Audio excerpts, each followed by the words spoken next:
Hey there, friends and enemies, JoPaWrites here again, and after yesterday's pretty massive full gameplay reveal of Borderlands 4, we have gotten a ton of new information. So I want to start off with some of the news dropped on the Borderlands website for the game, as well as an interview that alluded to some of the upcoming post-launch content as well, which is fairly exciting. But first off, we do have the Vault Hunters. We saw gameplay from Vex and Rafa first and foremost, but we did not get a chance to see a good look at Harlow and Amon, so I want to talk about them real quick and kind of go over what to expect from each of them. So Vex is the Siren. This is the character that I think is going to be my main. Vex had a rough upbringing that was made more complicated by receiving her Siren powers.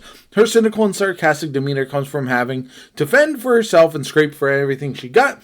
But underneath her salty exterior, Vex is an empath who knows better than anyone how much life can suck. Ever the pessimist, Vex still believes in helping others, and if helping others means dealing damage to oppressive jerks, Vex will always be first in line.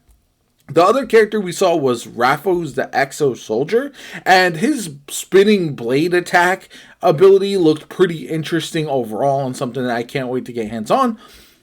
But his bio essentially says Rafa was born and raised in microgravity, which severely altered his bone density and musculature, making it impossible for him to survive elsewhere. Desperate to explore, he signed up with TDR's military force. In exchange for a tour of duty, his body was altered for a new kind of exosuit. But when it became clear TDR never intended to end his service, Rafa went AWOL. Now he's on the run and plans to enjoy whatever time he has left before his TDR dead frame ends him for good.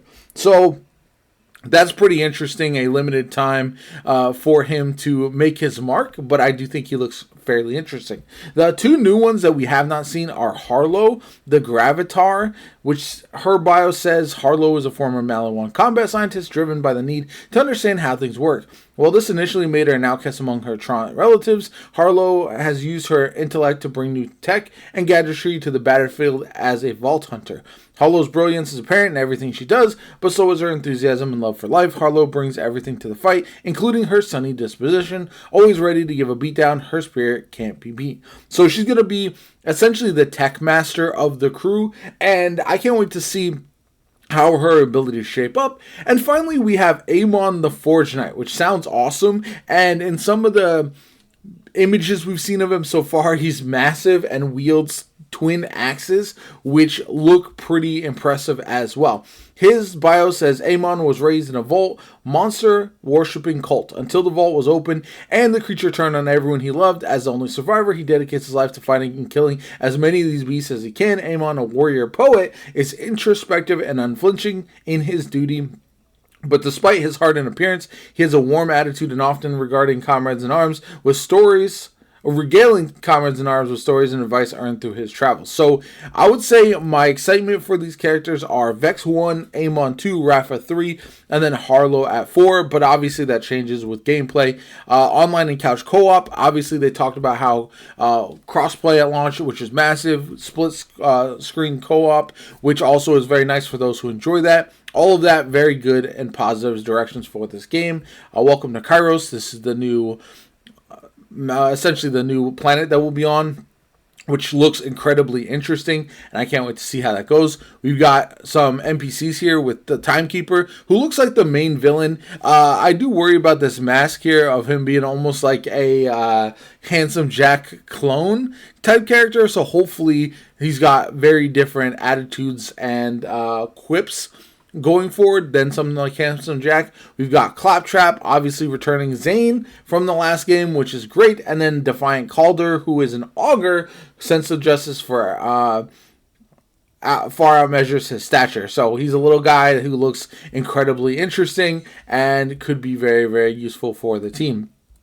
We've got the weapon types that they showed off in the footage. Order and Ripper are new, which is great. But then we also have some of the old returning ones as well, which I think is fantastic overall. And I can't wait to look at some of these and mix and match, because obviously they mentioned in the gameplay. If you missed it, definitely check out my video from yesterday. But essentially, you can mix and match and have like a TDU or a weapon with parts from Jacobs and Vladov and Torg, all that kind of good stuff. So I think that's pretty interesting. We've got new mechanics to ride on your Digirunner. This is essentially like Sparrows from Destiny 2, only with weapons on them, which I like. And you'll essentially be able to summon it at any time to travel between that and the gliding. I do feel like the travel is going to be much faster getting from place to place, so you probably won't have to fast travel as much, even though that will still be a thing. You'll explore and do puzzles and stuff with Echo 4, take Kairos back. Essentially, you're going to try to weaken the Timekeeper's grip on the planet once you're wiped out any nearby enemies. You can reclaim places like safe houses to expand. So it should be an ever-evolving map as you go and clear different missions. There's also like essentially public events and different things like that, which is also very exciting. New stuff for Borderlands overall, so it should make the world feel more alive in general, which I do very much appreciate. You can get a new weapon skin for Borderlands 4 if you sign up for a shift and the newsletter, all that kind of good stuff, so definitely do that if you have not already. There was also an interview which talked about some various topics like post-launch content. It is confirmed that we should be getting 2 new characters post-launch, which is massive. I think that is fantastic and something that every Borderlands needs in order to keep up the longevity of the game. New story content. Hopefully we get raids and dungeons and all that kind of takedowns, whatever you want to call them. All of that would be very, very beneficial. Now, some other pieces of news. So in just about less than a month, we've got PAX East, and it does seem like Borderlands 4 will be present in some way, shape, or form. We'll probably learn more information about Borderlands 4 at PAX East. Whatever they reveal there, I will cover on the channel.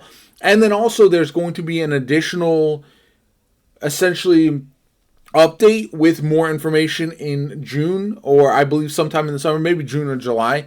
But again, I'll cover that as well. And hopefully that gives us more of an indication on the replayability and the end game. Because right now, I don't want any more of the story spoiled necessarily. I don't want to see essentially what's going to be happening through our first playthrough, because I don't want them to spoil that too much. But I do hope that we get a chance to see a glimpse of the end game. I feel like that's something that a lot of people have questions about. How's replayability going to work? We know that you're not going to have to save quit anymore. There will be a way to just essentially respawn bosses.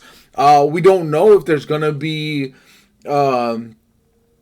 confirmed drops for different enemy types, which I think dedicated loot drops would be a massive positive for this game, something that was missing from Borderlands 3 at launch, and I hope they rectify that with Borderlands 4, especially if you have certain items that you're looking to farm, but you're going to get a bunch of mix and match different parts on it from other manufacturers. So if you're looking for a specific combination, having a target farm location for that item would be massive in my opinion. And then add to that, obviously they're increasing the rarity of the drops of legendary weapons as well. And I think that just all combines to make it so where dedicated drops are absolutely vital for this game, in my opinion, to be as successful as it could possibly be. Anyway, I'd love to hear from you guys. Let me know what you guys think in the comments down below. Like the video as always. My name is JoPa. Have a good one, and I'll catch you all later.